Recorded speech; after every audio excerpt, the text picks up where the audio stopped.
মায়ামৰা সমাজৰ হাজাৰ হাজাৰ ভকত বৈষ্ণৱৰ পদধূলাৰে এক বৈকুণ্ঠপুৰীলৈ ৰূপান্তৰিত হোৱা নিত্যানন্দ দেৱ সমন্বয় ক্ষেত্ৰত দেওবাৰে সফল সামৰণি পৰিল সদৌ অসম মায়ামৰা সাংস্কৃতিক সমাজৰ ৩৮ সংখ্যক কেন্দ্ৰীয় অধিৱেশনৰ লগতে সদৌ অসম মায়ামৰা হৰিজী সমাজৰ পূৰ্ণাংগ অধিৱেশনৰ। উল্লেখ্য যে সদৌ অসম মায়ামৰা সাংস্কৃতিক সমাজৰ ঢকুৱাখনা আৰু ধেমাজি জিলা সমিতিৰ সৌজন্যত তথা সদৌ অসম মায়ামৰা সাংস্কৃতিক সমাজৰ কেন্দ্ৰীয় সমিতিৰ উদ্যোগত তিনিদিনীয়া বৰ্ণাঢ্য কাৰ্যক্ৰমণিকাৰে অনুষ্ঠিত এই অধিৱেশনস্থলীত এক আধ্যাত্মিক পৰিৱেশৰ সূচনা হৈছিল বিগত ৩টা দিন।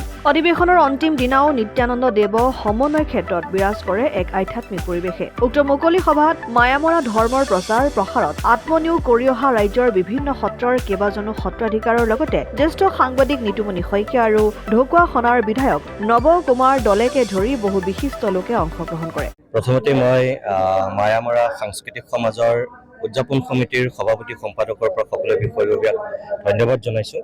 তেখেতসকলৰ যি ৩৮ সংখ্যক দ্বিবাৰ্ষিক অধিৱেশন এইবাৰ ঢকুৱাখনাত অনুষ্ঠিত হৈছে আৰু আজি তৃতীয়টো দিন মূল অধিৱেশন।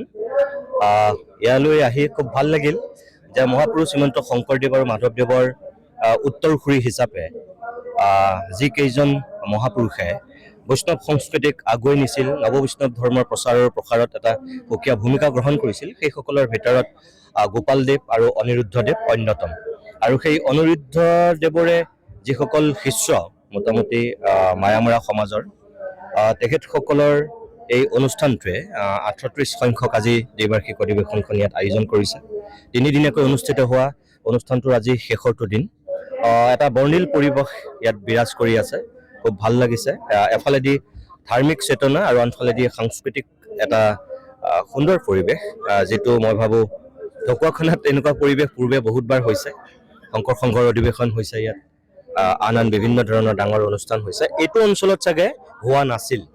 এইটো অঞ্চলত প্ৰথমবাৰৰ কাৰণে মই যিমান দূৰ গম পাইছোঁ, ইমান এটা বৰ্ণিল আৰু বৰ্ণাঢ্য অনুষ্ঠান প্ৰথমবাৰৰ কাৰণে আয়োজন হৈছে।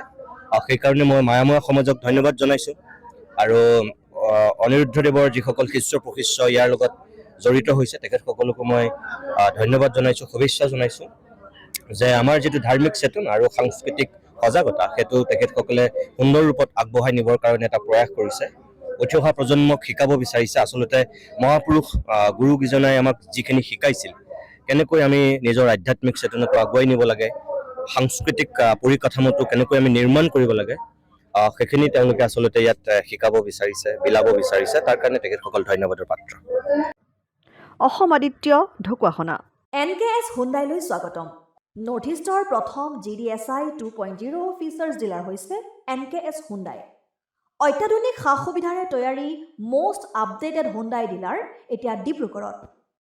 আমাৰ NKS হুণ্ডাই ডিলাৰত open sales consulted room, customer ৰুমৰ লগতে পুৰণি গাড়ীৰ এক্সচেঞ্জ ফেচিলিটিও ৰখা হৈছে।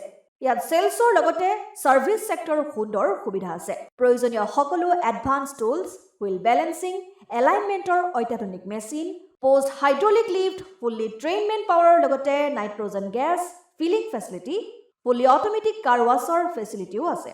লগতে NKS হুণ্ডাই ডিলাৰে কাষ্টমাৰসকলৰ সুবিধাৰ্থে মোবাইল ছাৰ্ভিচ ভেনৰো ব্যৱস্থা ৰাখিছে, য'ত হাইড্ৰলিক লিফ্ট, ৱাশ্বিং facility, wheel balancing, tyre pressure check কৰাৰ লগতে বহুখিনি সুবিধাই উপলব্ধ আছে। NKS হুণ্ডাইলৈ আহক আৰু সুবিধাসমূহ গ্ৰহণ কৰক।